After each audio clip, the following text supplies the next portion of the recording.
When you think of a cruiser, you probably imagine a massive, heavy machine with a vibrating V-twin engine and a lot of chrome.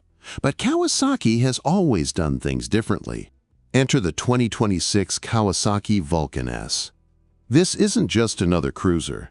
It's a modern, aggressive take on the segment that prioritizes handling, adjustability, and a unique sport bike soul. Built around the legendary 650cc platform that powers the Ninja 650, the Vulcan S offers a riding experience that feels light, snappy, and incredibly approachable. Whether you're a beginner looking for your first big bike or a seasoned rider wanting a stylish daily commuter, the 2026 model brings fresh colors and the same ergo-fit philosophy that has made this bike a fan favorite. Today, we're doing a deep dive into the specs, the performance, and why the Vulcan S remains the most unique cruiser on the market. Let's start with the heart of the beast.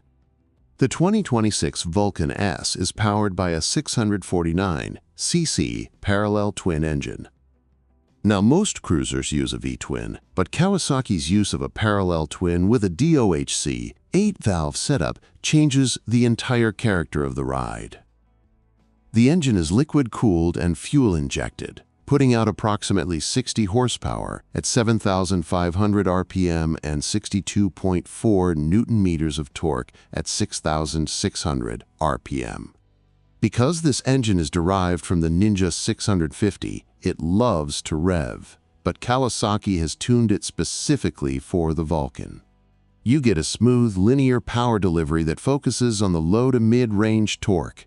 It's perfect for pulling away from traffic lights and effortless highway cruising. It features a 6-speed transmission paired with an assist and slipper clutch. This makes the clutch lever pull incredibly light and prevents rear-wheel hop during aggressive downshifts.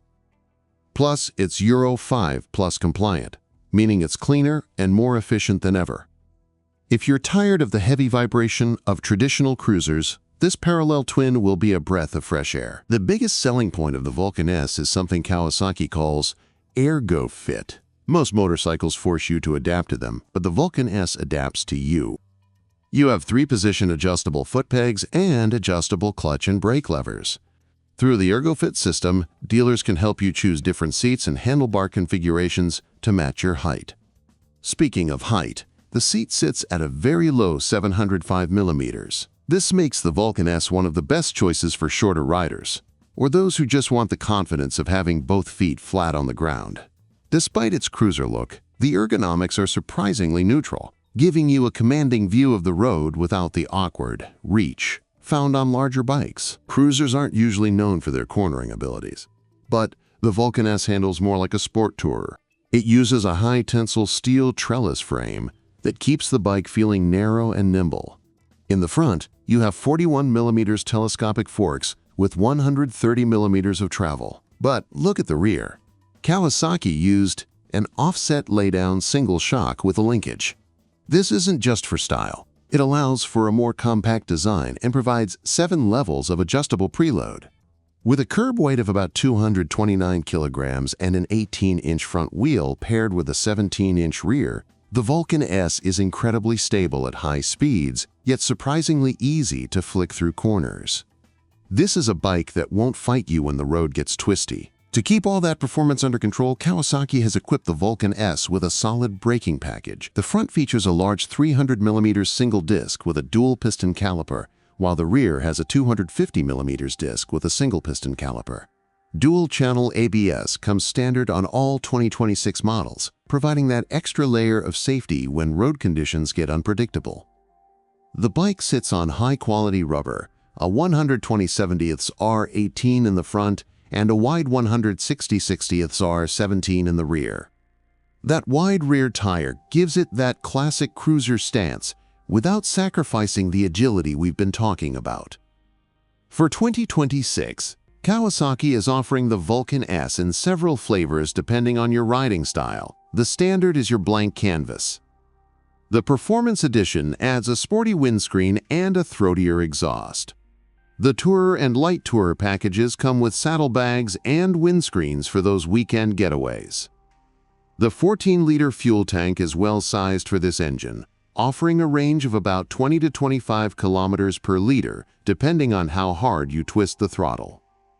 The digital instrument cluster is clean and easy to read, giving you all the essentials without overwhelming you with unnecessary tech. So where does the 2026 Vulcan S fit in? It's for the rider who wants style without the old-school baggage. On Reddit and within the rider community, it's consistently praised for its reliability and handling. While some riders suggest an aftermarket seat for very long tours, almost everyone agrees it's one of the most fun bikes in the midsize category.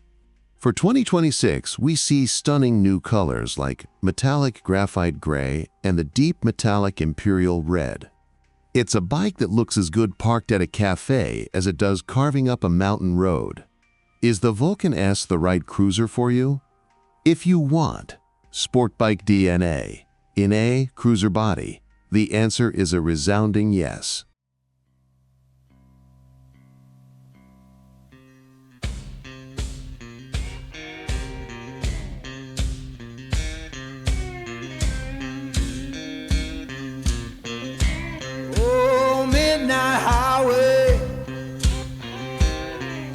Shining just like sin. Why don't you hear me wonder? Ooh, ooh.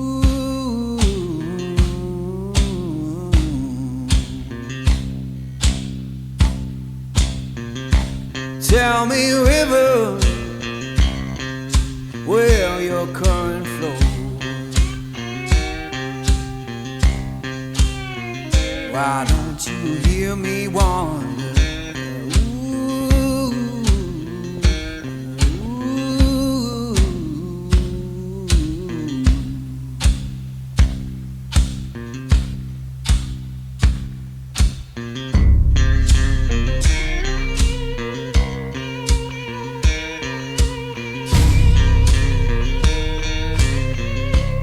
Oh, stop your freight train, let a lost man ride.